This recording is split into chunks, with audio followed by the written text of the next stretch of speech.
Bienvenidos a su programa Justicia para Todos. Soy el abogado Héctor Becerra Orefice y como ustedes saben, lo que se pretende en este que es su programa es que ustedes conozcan sus derechos y obligaciones de una forma clara, de una forma sencilla, de una forma resumida. El día de hoy vamos a seguir platicando de un tema que tiene que ver con la reforma laboral. Sé que hemos hablado en otros programas de este mismo tema, pero todo tiene que ver con el mismo y lamentablemente hay mucho que criticar. Salió a deber mucho esta reforma, hay muchas cosas muy innovadoras que tendremos que ver si funcionan o no. Quédese porque se va a poner muy interesante este programa y seguramente le puede ser de gran ayuda a usted, a un familiar o a un amigo. Iniciamos este gran programa. Muchas gracias.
Bien, estamos de regreso para iniciar este gran programa acerca de la reforma laboral.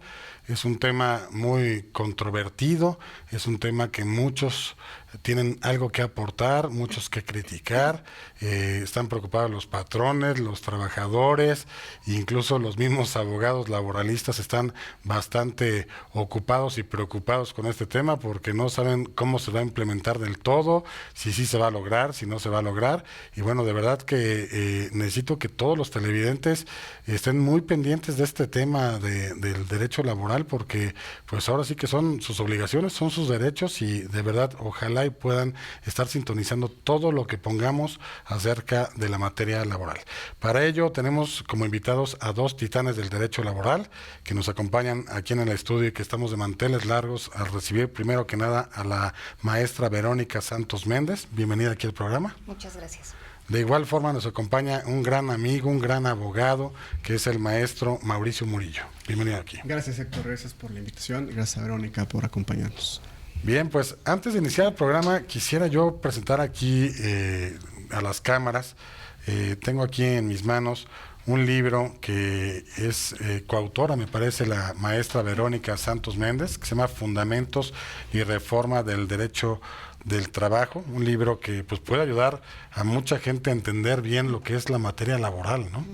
No sé si nos quiera platicar un poquito de este libro, si está actualizado o no está actualizado, qué puede servirle mucho a la gente para que lo vea, porque digo, todas las investigaciones de libros son importantísimos, tenemos que tener mucha capacidad y constancia para poder lograr muchos buenos resultados en la materia laboral, ¿no? Así es, bueno, este libro trata sobre las reformas del año 2012 principalmente, que fueron en materia individual. Claro. Es un libro que sirve, por supuesto, para que las personas, es un libro hecho de forma sencilla, clara, no únicamente para estudiantes del derecho, sino para el público en general, para que puedan tener una idea de lo que es el derecho laboral, de lo que son sus derechos individuales. Por supuesto, tocamos la parte colectiva. Este libro refiere a la reforma del 2012, todavía ni siquiera se vislumbraba, ¿no?, esta reforma. Todos los demás cambios que se iban a hacer, ¿no? Por supuesto, ni siquiera podíamos imaginar, ¿no?, esta democratización de la que se habla en la reforma actual del 2018 en cuanto a los sindicatos. Es un libro que en la parte colectiva, por ejemplo, toca temas sobre precisamente la conciencia de la clase obrera, esa conciencia de clase que necesitamos para que los trabajadores puedan unirse y verdaderamente hacer valer sus derechos, pero de una forma consciente, que es quizá el tema fundamental del programa del día de hoy, en el ámbito colectivo. Ahora, entiendo que en lo sucesivo ya se va a presentar el libro actualizado con estas nuevas reformas. Estamos trabajando en ello porque pues las reformas están en forma. Claro. pero todavía no están aterrizadas y creo que todavía falta mucho camino por andar, mucho por hacer y para poder materializar todas estas reformas que, si bien es cierto, sabemos que se han dado precisamente por la presión que hubo por parte de Estados Unidos, de Del Canadá, TIMEC, ¿no? así es, para la firma del famoso TEMEC, ¿no? Sí. Si no se llevaban a cabo estas reformas laborales, pues entonces estaba condicionada la firma de Estados Unidos, ¿no? Y nuestra entrada a este Tratado de Libre Comercio, que era el Tratado de Libre Comercio, ahora el TEMEC. Y ¿no? se tenía también que aterrizar pues, la reforma del 2017 finalmente, ¿no? Porque si no, nunca iba a aterrizarse. Que ese es un punto muy importante porque esta reforma inicia en el 2017 con la eliminación de las juntas y la creación de los tribunales de trabajo y esto no ha pasado. Claro. Por ahí deberíamos empezar, ¿no? Se habla de que esta reforma va a entrar en vigor en 4 años. Sinceramente, no lo veo factible. Una, por la carga de trabajo que hay en las juntas y otra, porque la capacitación en materia laboral es sumamente especializada para que los representantes del trabajo puedan dar una buena resolución, ¿no? A los conflictos no solamente individuales, sino intersindicales, colectivos. Creo que el reto es grande. Claro.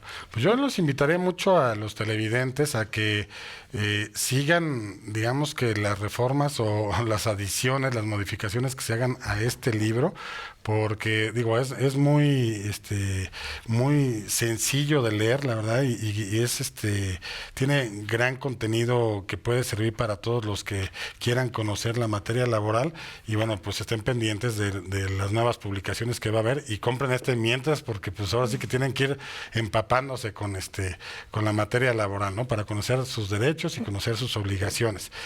Entiendo también que la reforma que hubo ahorita ya a la materia laboral como tal, pues lo que cambió fueron 3 cosas, ¿no? O sea, la parte individual, la parte colectiva y las autoridades, ¿no? Uh-huh. Pero pues, yo creo que deberíamos de empezar por las autoridades, que lo cambien bien y todo, porque si no la otra parte, pues, ¿quién lo va a aplicar? Si no tenemos la autoridad que lo lleve a cabo, ¿no?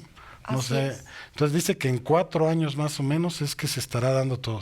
Es lo que se está estableciendo en los artículos transitorios de esta reforma, que en 4 años tiene que quedar implementado. Se está trabajando en la capacitación, ¿no? Claro.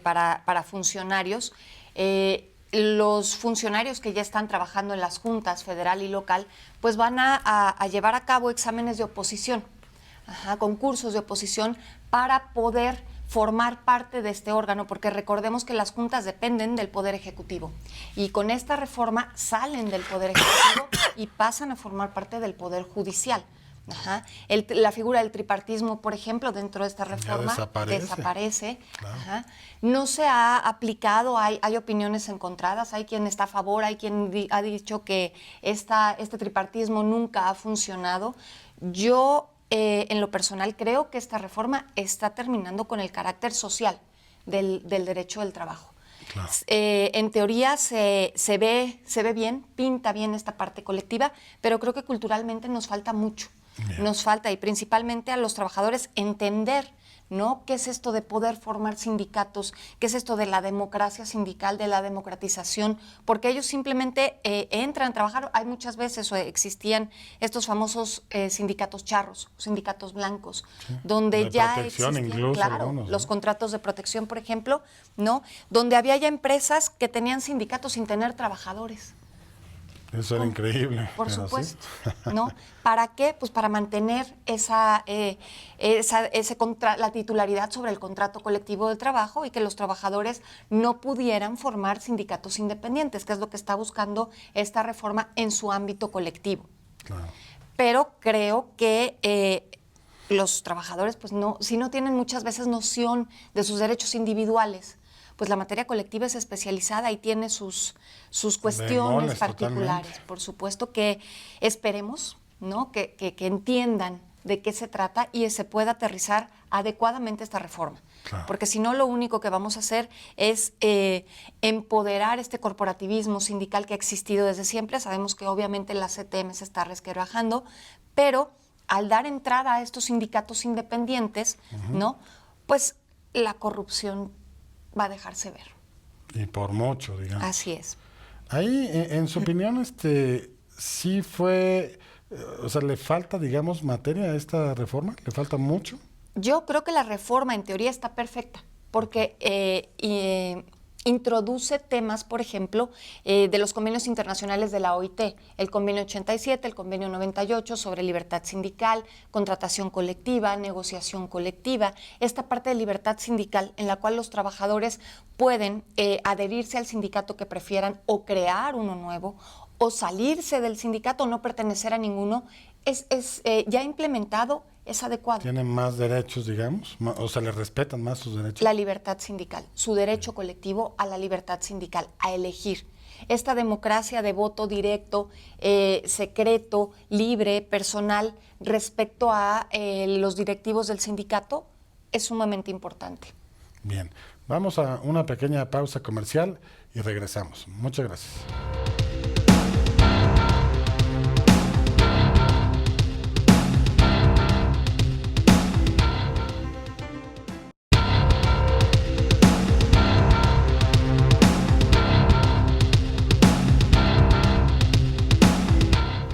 Bien, estamos de regreso y bueno, pues sigamos platicando acerca de la reforma laboral.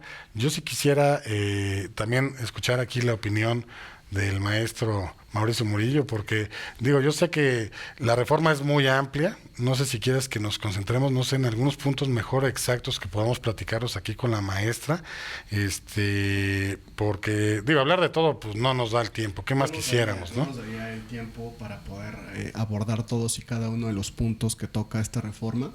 Lo que comenta Verónica es muy interesante a propósito de que pues la intención nuevamente del legislador es incluir esta norma internacional y aterrizarla a la legislación en México. Sin embargo, bueno, habrá que ver cómo se va implementando, cómo se va aterrizando en la práctica esta reforma, sobre todo en esta cuestión sindical, ¿no? Estos sindicatos, como tú comentas, Verónica, pues sí, es algo que ya se ha vuelto de todos los días, algo muy común, ¿no? Y finalmente lo que se busca es, como uno de los puntos principales que aborda esta reforma, pues que los trabajadores tengan este voto libre para elegir a los sindicatos, pero un voto libre verídico, un voto libre efectivo, ¿no? Así como también la posibilidad de que los sindicatos puedan perder el registro por extorsión, que es otro de los puntos que tiene que ver con esta cuestión sindical. Y obviamente, pues esto va de la mano con la creación del Centro Federal de Conciliación y Registro Laboral, ¿no? Que también será, hablando de instituciones, que son las que también se establecen en esta reforma, como una de las que quizás dé mucho de qué hablar, ¿no? Respecto de su efectividad. ¿Este centro se va a formar que en 2 años, más o menos? Se tiene estimado un plazo de 2 años, sin embargo, bueno, ya sabemos que esta cuestión no se trata de intención, se trata al final del día de una cuestión de presupuesto. Pero ese va a pertenecer al Poder Ejecutivo, ese centro. Al Poder Judicial. ¿Al Poder Judicial? Así es. ¿Ese centro federal? Así es. Entonces, como te comento, no se trata de algo finalmente que tenga que ver con la intención, porque esa siempre se ha tenido, incluso desde la reforma de 2012, sino más bien una cuestión que se sepa administrar el recurso y que realmente se pueda aterrizar a la esencia de la reforma, ¿no? Entre otros, la creación de este tipo de instituciones. Porque entiendo que va a ser un centro como de conciliación, ¿no? Es correcto. Ese es el del Poder Judicial para resolver los problemas. Así es.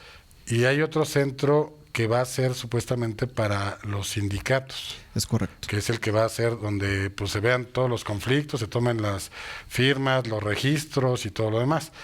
Pero ese centro, si lo detenta, digamos, el Poder Ejecutivo, ¿no sería un mal uso que le puede dar de forma electoral? Esa parte. Pues porque, digo, todos los sindicatos se van a reportar ahora a este centro, y si el centro lo coordina el mismo gobierno federal, pues yo digo, o me ayudan en elecciones a votar por X o Y, o veo cómo les hago la vida imposible o algo. Toda institución se puede prestar en un momento dado a la corrupción. A la corrupción, a cuestiones como esas, ¿no? Sin embargo, bueno, habrá que ver qué tanto cuidado se le da a propósito de de realmente una implementación eficaz de la reforma. Porque se necesita dinero para crear ese centro. En primer lugar. La capacitación a la gente. A la capacitación al personal. Obviamente siempre se ha buscado hacer una limpia, por decirlo de una forma, ¿no? Del personal que lleva años viciado en la misma actividad y que de alguna manera ha impedido que ese tipo de instituciones cumplan con su objeto, ¿no? Entonces, vamos a ver ahora como parte de este desarrollo, como parte de esta implementación, si realmente se toman las acciones eficaces para poder lograr su cometido. Hijo, ¿usted qué opina, maestra, de este centro? Porque, digo, esto tiene más que ver con derecho colectivo, ¿no? Esta parte de este centro. Pero entiendo que sí es mucho poder que se pueda tener en este centro. Esta reforma maneja la creación precisamente de este Centro Federal de Conciliación y un centro de registro laboral. Es el centro de registro, ¿no? Ajá. El Centro Federal de Conciliación va a ser una instancia prejudicial, es decir, obligatorio va a ser que las partes concilien antes de irse a un proceso. A un proceso ante los juzgados laborales. Ante este Centro Federal de Conciliación. Pero el proceso ya será ante juzgados en materia del trabajo, Así es, digamos. los tribunales de trabajo. Lo que se está buscando básicamente es disminuir la carga de trabajo, disminuir estos procesos que sabemos que en materia laboral son largos, son tediosos, son cansados, son costosos. Y además la carga de trabajo incrementa para las autoridades, ¿no? Entonces se busca como instancia prejudicial precisamente el que las partes concilien. Pero aquí... Esto me suena tanto, maestra, lo que me dice ahorita, me suena tanto a lo que me decían hace algunos años de la materia del nuevo sistema penal acusatorio que se iba a lograr arreglar antes para que no se llegaran al proceso oral, en materia penal y todo, y nunca llegó a esta parte, porque todo el mundo se iba al proceso oral. Claro. Y es hacia dónde vamos, porque se va a exigir esta constancia de conciliación previa para poder ir al proceso. Pero las partes obviamente van a acudir, lo más seguro es que eso pase, van a acudir a la instancia conciliatoria como requisito, nada más para poder irse al proceso. Para que no los multen si no van, digamos. Porque no tenemos la cultura de la conciliación. Claro. Porque no sabemos conciliar, porque no sabemos llegar a un acuerdo, negociar, una mediación. No tenemos esa cultura. Creemos que cuando hablamos de derecho, todo es pleito. Y todo se tiene que arreglar en un proceso, en un pleito. Pero creo que falta, y vuelvo exactamente a lo mismo, esta cultura en materia, por supuesto, conciliatoria, en esta conciencia de clase. Claro. Ahora, este centro de registro... sí me preocupa, la verdad sí me preocupa porque me recuerda mucho a Lázaro Cárdenas cuando se puso la parte de los sindicatos y por ahí dijo, a ver, con tantos grupos y yo les voy a decir hacia dónde vamos en materia electoral o en votos o algo, sí me preocupa un poco esa parte, ¿no? ¿Ustedes cómo ven esta parte? Porque... Pues insisto, habrá que ver, al final del día, lo acabas de mencionar, hablando de otra materia que es la materia penal.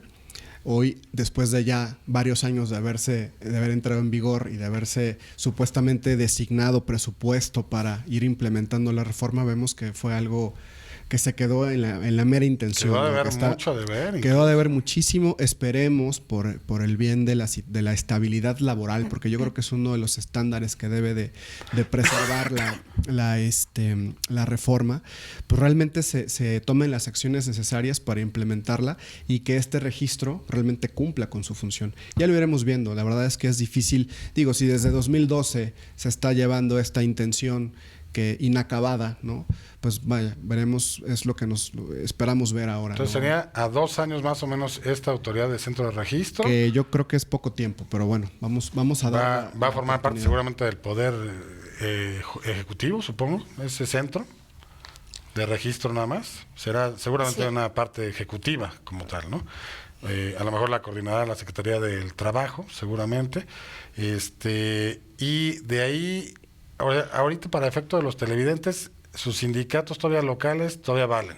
Sí, claro. Todavía valen los federales, pero en un futuro ya veremos cómo se va dando esta parte. Así es. Porque si no, luego la gente ahorita anda preocupada de, oye, entonces que ya me tengo que ir a registrar al otro, o tengo que hacer, o qué, el otro. Ahorita todavía no hay la autoridad para hacerlo. Ahorita calma, vamos a esperar a ver cómo se presenta eso. Híjole. Mientras, los sindicatos van a estar muy nerviosos, sobre todo los locales, ¿no? Uno que otro debe estar por ahí tenso, ¿no? ¿Qué otro punto tenemos ahí Que haya el maestro aquí, Mauricio. Bueno, digo, todos los que estamos de alguna manera involucrados con esta materia y el círculo empresarial, bueno, pues quedó pendiente a la expectativa de figuras como la subcontratación y las empresas de outsourcing que pues hasta el momento no fueron trastocadas, ¿no? A ver si en lo sucesivo. Si en lo sucesivo surge algo por ahí, ¿no? Algo que refuerce esto que viene de la reforma de 2012 y que al final del día, bueno, quedó como en el limbo un poco, ¿no? Vamos a ver, a lo mejor no es práctico platicar en este foro de lo que no se hizo, ¿no? Y de lo que quedó pendiente. Pero bueno, vamos a dejarlo como algo... En el tintero, digamos. En el tintero. Ojalá, Héctor, haya oportunidad de que próximo alguna iniciativa, algo que complemente esta reforma, pues haya oportunidad de platicarlo en un programa posterior, claro, ¿no? Con todo gusto. Bueno, pero hay otros puntos que también forman parte de la reforma y que pues llaman la atención el antecedente, ¿no? Inmediato, que como por ejemplo podemos hablar del aseguramiento de los trabajadores domésticos, que al final del día... ¿Esto qué es? O sea, aseguramiento de los trabajadores domésticos, ¿qué es? El aseguramiento de los trabajadores domésticos o el reconocimiento de que los trabajadores domésticos también tienen derecho a tener seguro social, bueno, pues es algo que surge del criterio de la Corte respecto a la necesidad de reconocer efectivamente los derechos de los trabajadores domésticos que prestan sus servicios dentro del hogar, ¿no?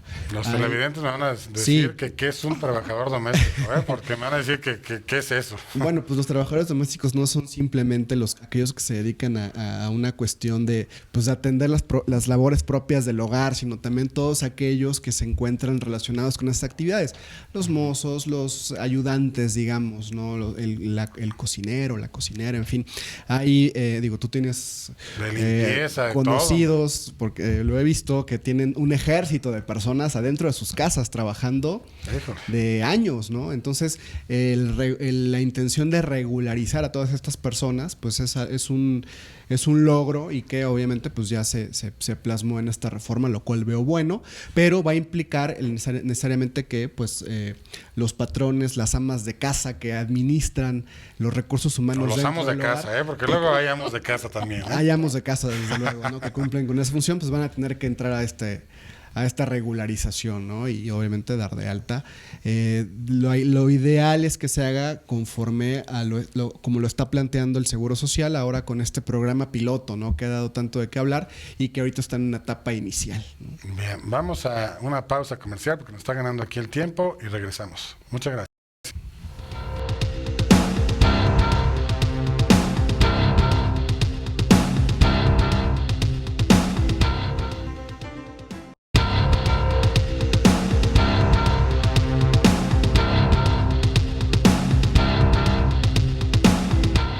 Bien, estamos de vuelta y bueno, nos quedamos platicando un tema muy interesante que tiene que ver con los trabajadores domésticos, lo que le dicen las auxiliares de casa, ¿no? Estas personas que muchos le dicen la muchacha, el mozo, el cocinero y demás.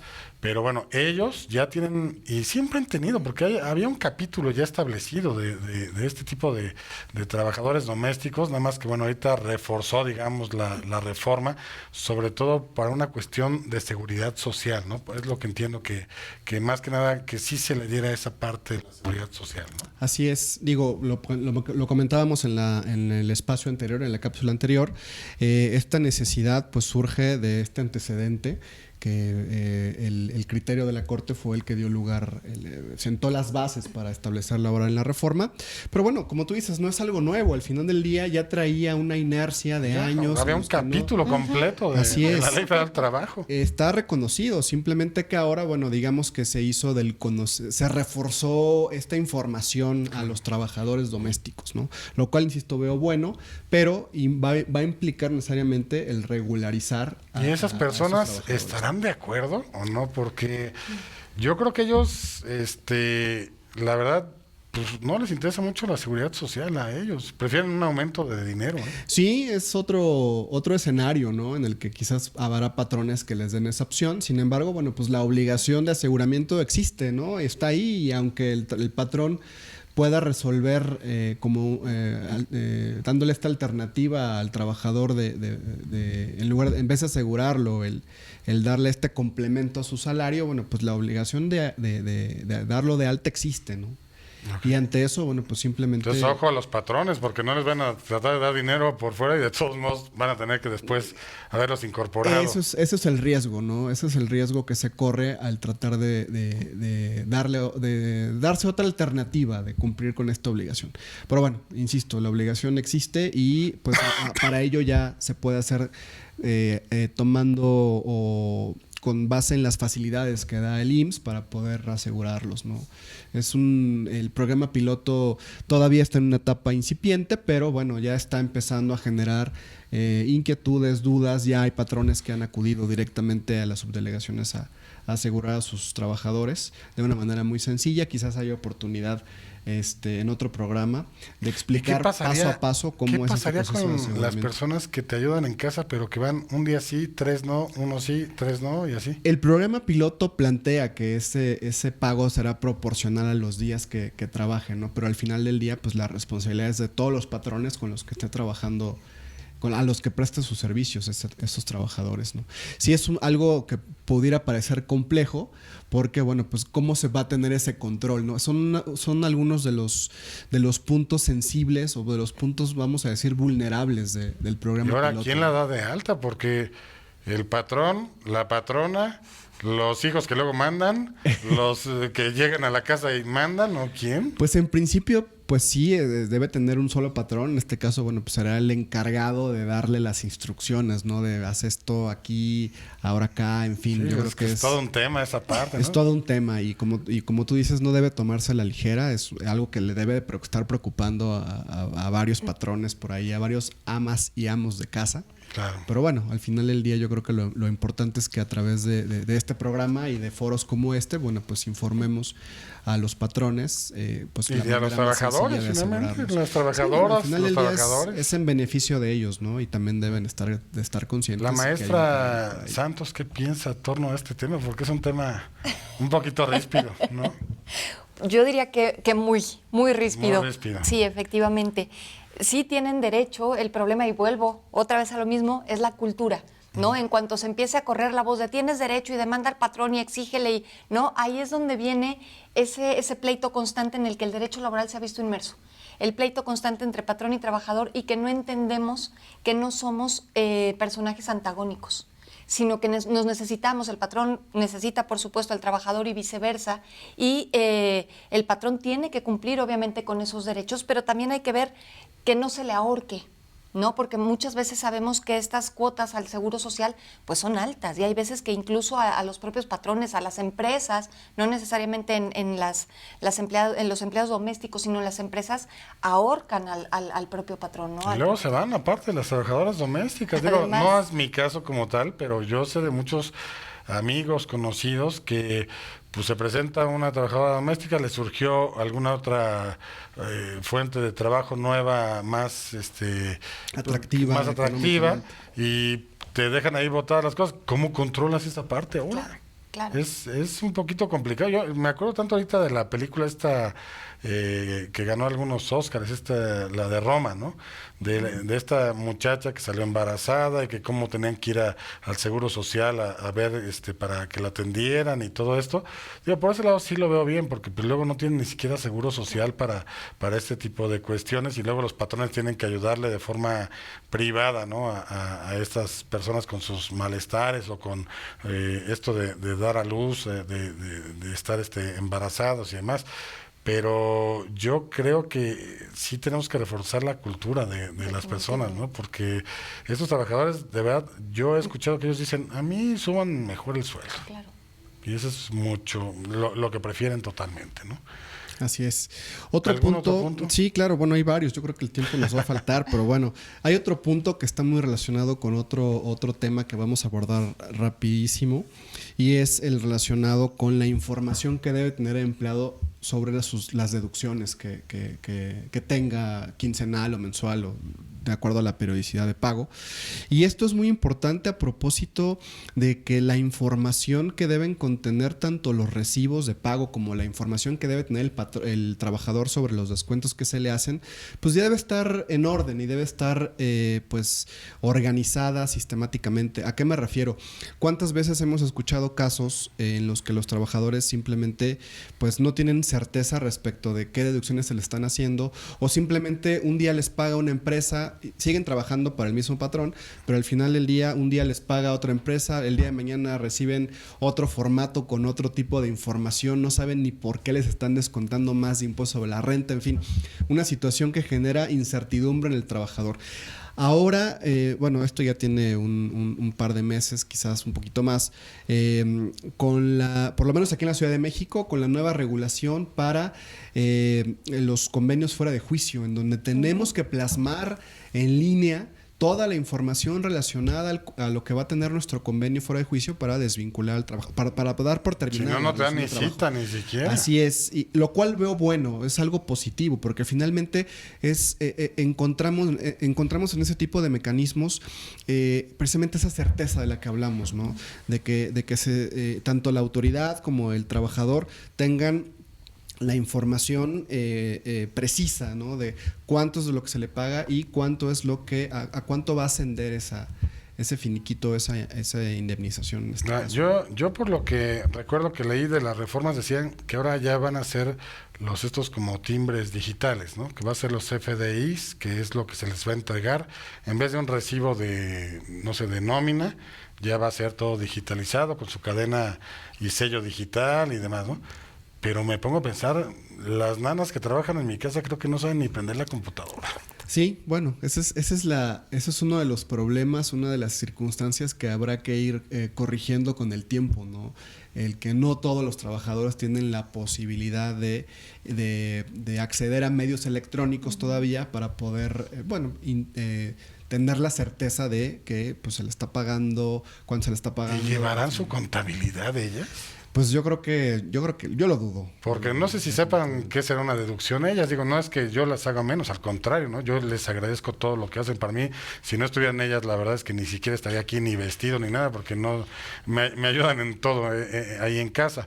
Pero la verdad es que no creo que ellas lleven una contabilidad. No sé si sepan qué es una deducción, que pues sus ingresos y todo. No creo que tengan ni cuentas bancarias luego. No, pues como tú lo comentas, al final son grupos de los grupos más vulnerables, ¿no? Los trabajadores domésticos. Por esas razones que insisto que veo positivo, que veo bueno, que pues se incluya dentro de los beneficios de la reforma a este sector, ¿no? Ahora, pero no habría que también meter ya una política pública mejor de que sepan bien ellos cómo manejar sus impuestos y toda esta parte. Pues sí, digo, al final del día también descansa en las instituciones el impulsar esta información, ¿no? Para hacerla del dominio público y que, bueno, pues vaya permeando a estos sectores, ¿no? Yo en ocasiones veo, ¿no? Que ahora con más frecuencia, sobre todo en redes sociales, que es lo que, bueno, puede estar más puede llegar hasta ese sector, ¿no? Esta información a través de redes sociales, lo veo positivo y pues bueno, ya empezaremos a ver poco a poco cómo se va desmenuzando esta información para llegar a este tipo de sectores. Vamos a ver como estilo gabacho totalmente, ¿no? Que los trabajadores domésticos ya traen hasta sus supercoches con sus impuestos y todo y demás. Así es. Bien, vamos a una pausa comercial, regresamos. Muchas gracias.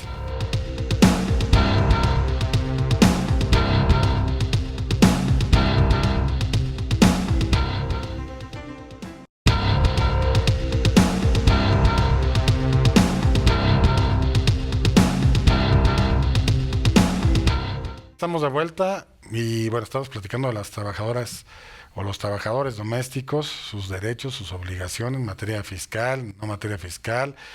Maestra, ¿usted qué piensa en torno a este tema? Porque es un tema de cultura de las mismas personas que se dedican a estas actividades.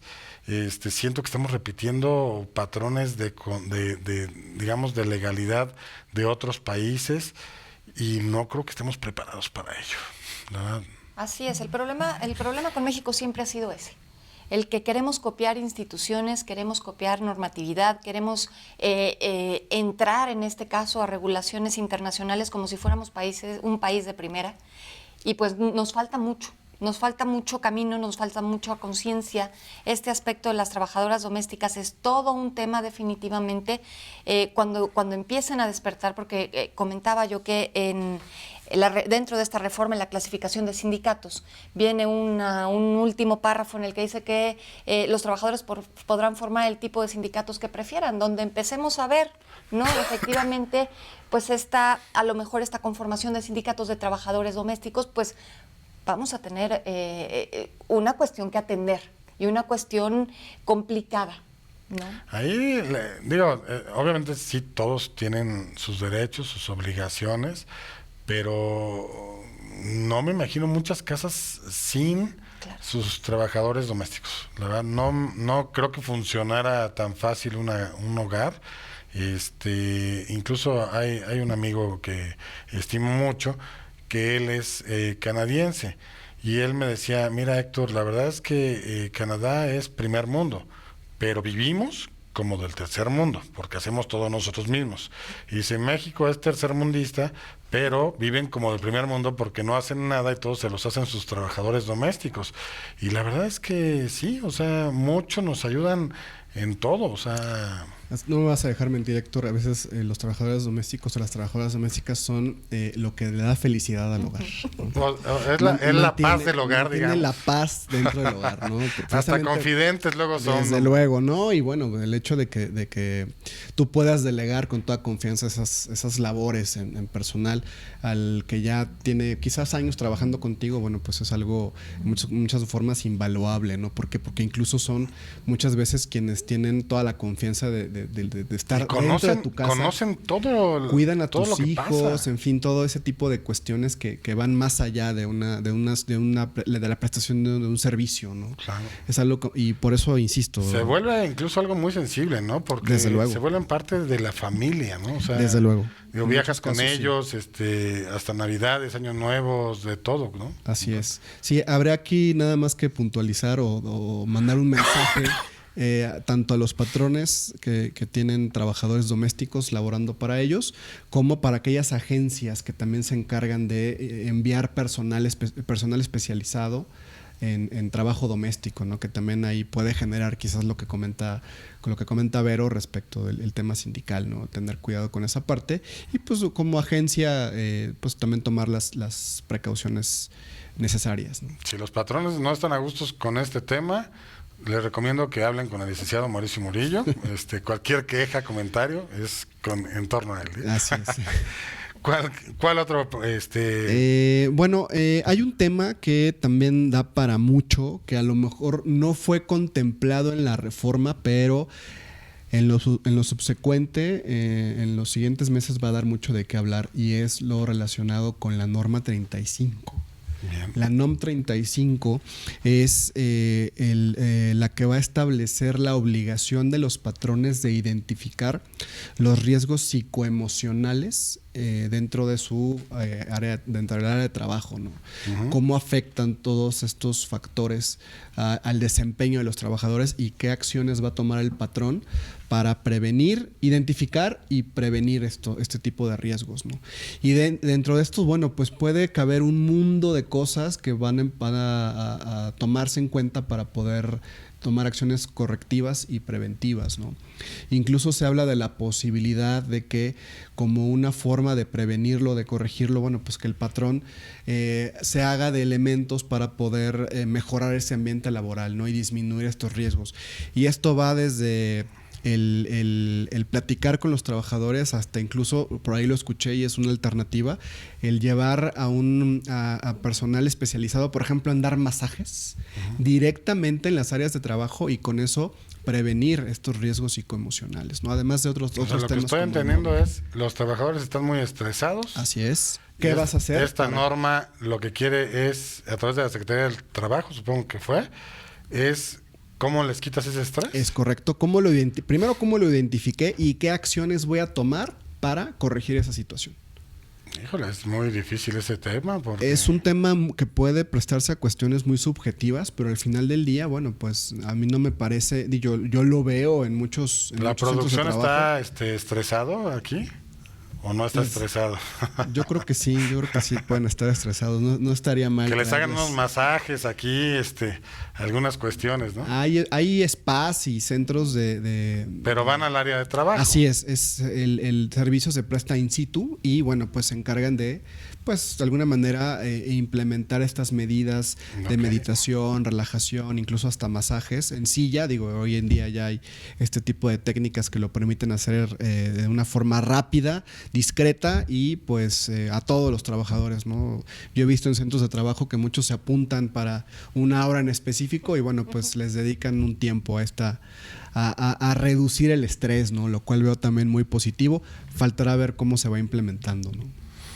Maestra, ¿usted qué piensa en torno a ello? Porque es un tema complicado esto de distinguir qué estrés puede llegar a tener un ambiente de trabajo y cómo hacer, cómo le quito el estrés a los Claro, yo trabajadores. creo que este tema va muy relacionado también con el famoso moving laboral, Así ¿no? es. ¿Por qué me estreso?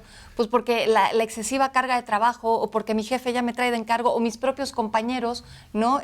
Me hacen bullying, que aquí se llama moving, y aunado a eso, la situación que cada uno vive, ¿no? Personal, en lo personal, pues yo creo que no está mal esta idea, es una idea, por supuesto, de avanzada, es una idea que ya está implementada en países de primer mundo y que por supuesto lo necesitamos. ¿Por qué? Porque en el ámbito laboral a México se le olvida que los trabajadores somos personas. Claro. Que nos estresamos, que traemos problemas personales que muchas veces llevamos al trabajo o que el propio trabajo precisamente genera un estrés que se lleva a casa, ¿no? Y entonces empiezas a generar un cierto ambiente familiar también complejo, delicado, ¿no? Entonces yo considero que estas medidas que quieren implementarse no están de más, tienen un fondo y yo creo que sí lo necesitamos para que podamos trabajar en equilibrio, en armonía. Es que también ¿no? lo que estamos viviendo también es, llevamos operaciones mucho más rápidas, ¿no? O sea, digo, por ejemplo, un despacho, no sé, de abogados en los 80s, 90s, a lo mejor atendía 10 cosas al día.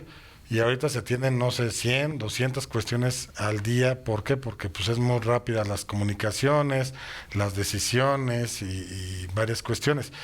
Pero también hay un factor que a lo mejor necesitaríamos identificar, porque yo siento que mucha gente está tomando mucho café. Y el café siento que altera los nervios de los mismos trabajadores.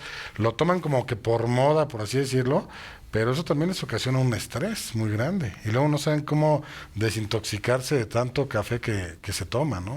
O sustancias que se toman de taurinas o monsters o otro tipo de Estimulantes. bebidas ahí medio energizantes, Así ¿no? es. Como tal. Pero pues habría que ver cuál es la atención, ¿no? de los trabajadores, ¿no? Así Y es. aquí creo que hay un punto también importante respecto a las jornadas de trabajo. Los trabajadores, por ejemplo, en tiendas de autoservicio y demás, a quienes les cambian el horario de un día para otro, ahorita trabajas en la mañana y mañana cubres el turno de la noche, este cambio de horario genera, por supuesto, estrés y genera repercusión física en el trabajador, ¿no? Cosa que creo que no se está tomando en cuenta. Y bueno, Mau no me dejará mentir, muchas veces nos enteramos que compañeros o, ¿no? Pues fallecieron por una insuficiencia cardíaca que tiene mucho que ver también con esa presión o ese estrés laboral que se tiene. Incluso hasta te mandan luego los patrones, te mandan correos en la noche o WhatsApps para que contestes cuando ya estás hasta a lo mejor hasta dormido. Así es. Invaden ya tu horario de digamos, de estar en descanso, casa, de claro, descanso y con demás. familia. Ya te vuelves un trabajador permanente como tal. Así es. Bien, vamos a una pausa comercial, regresamos. Muchas gracias.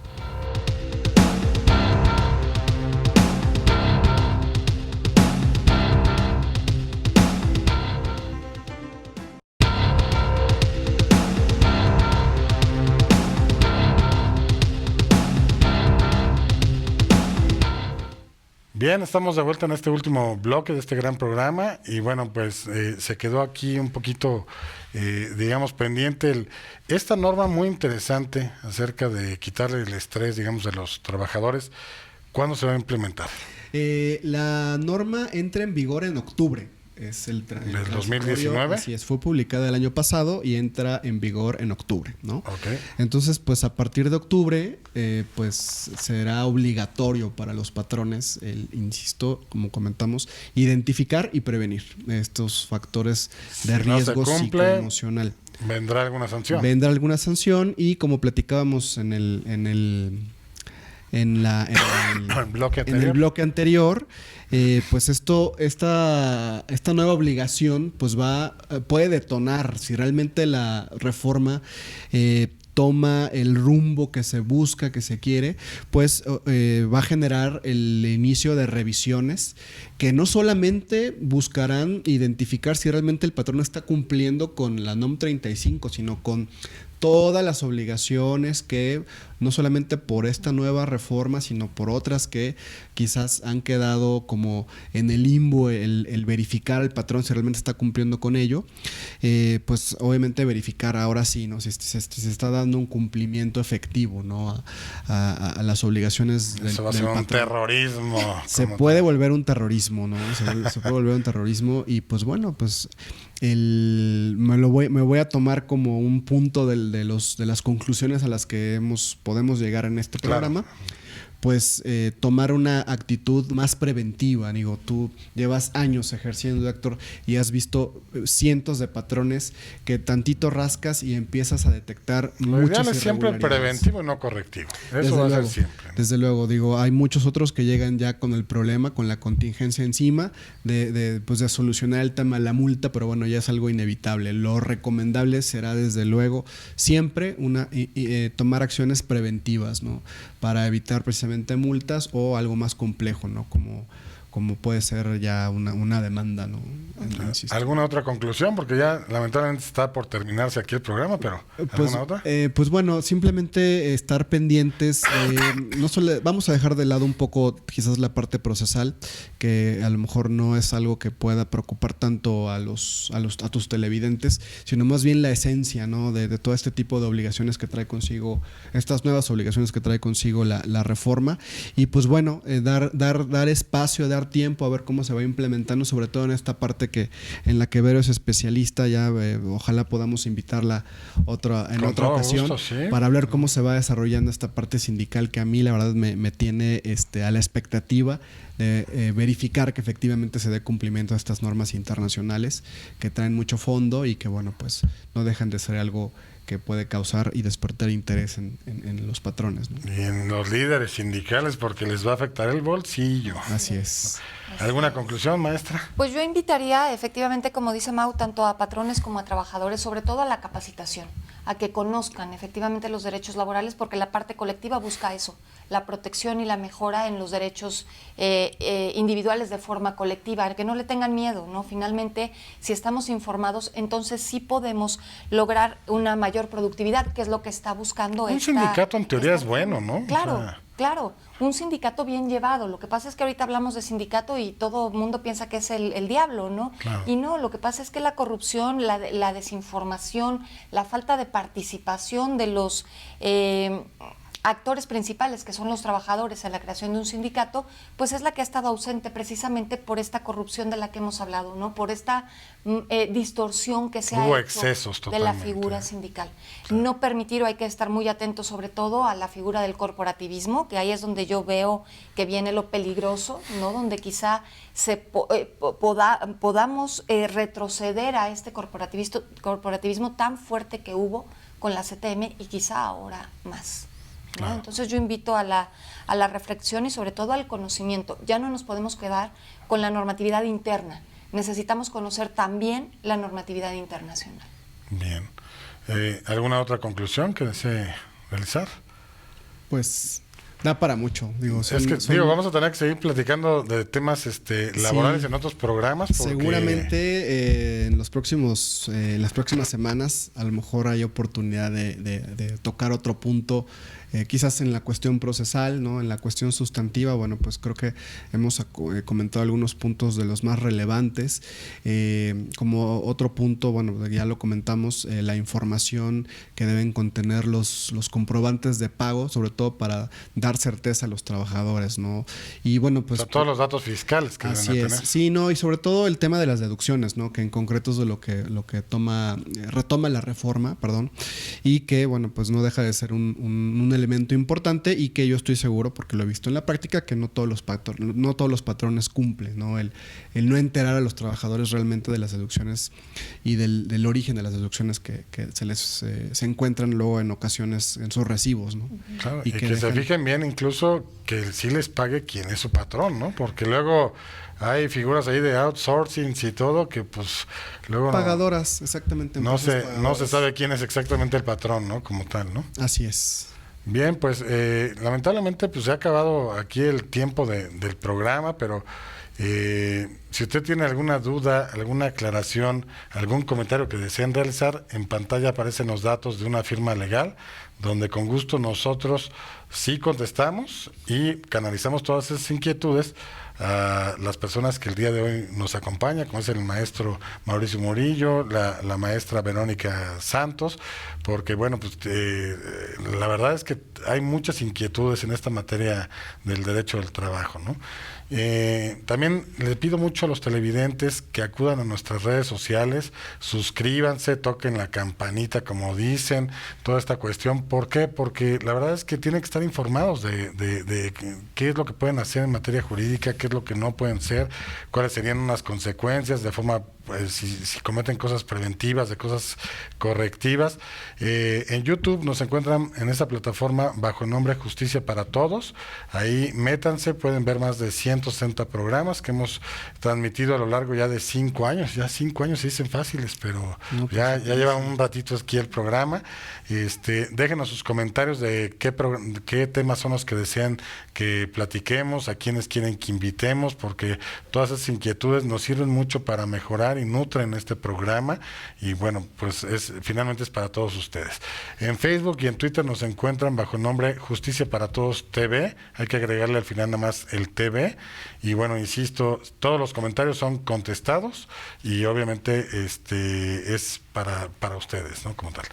Bien, pues no me resta más que agradecer aquí a la gente que hoy nos acompaña, no sé si decirles colosos del derecho laboral, pero bueno, bien, qué bueno que nos acompañaron, les agradezco mucho, insisto, la asistencia, y cualquier inquietud, pues ojalá y se las pueda yo poner en sus manos para que ustedes puedan contestar todo este tipo de interrogantes. Bien, pues no me resta más que agradecerle a la producción por hacer posible este programa, al productor que no quiso participar hoy mucho con algunas inquietudes, pero bueno, de eso él tendrá su reserva del por qué lo hace. En su conciencia requerirá. Seguramente tiene algunos trabajadores domésticos y no quiso figurar mucho, pero bueno, ni modo, ya que se le puede hacer con ello. Bien, pues no me resta más que agradecerles a ustedes televidentes que han sintonizado un programa más de Justicia para Todos, exhortándolos a que la próxima semana vean también el programa de Justicia para Todos, porque vamos a seguir tocando temas que son de gran interés para todos ustedes. Y bueno, recordarles nuestro lema, el cual es, no sé si quieras tú decir cuál es el lema del programa. Nuestro lema siempre ha sido: la justicia es ciega, nosotros no. O sea, sería: la justicia es ciega, pero nosotros no.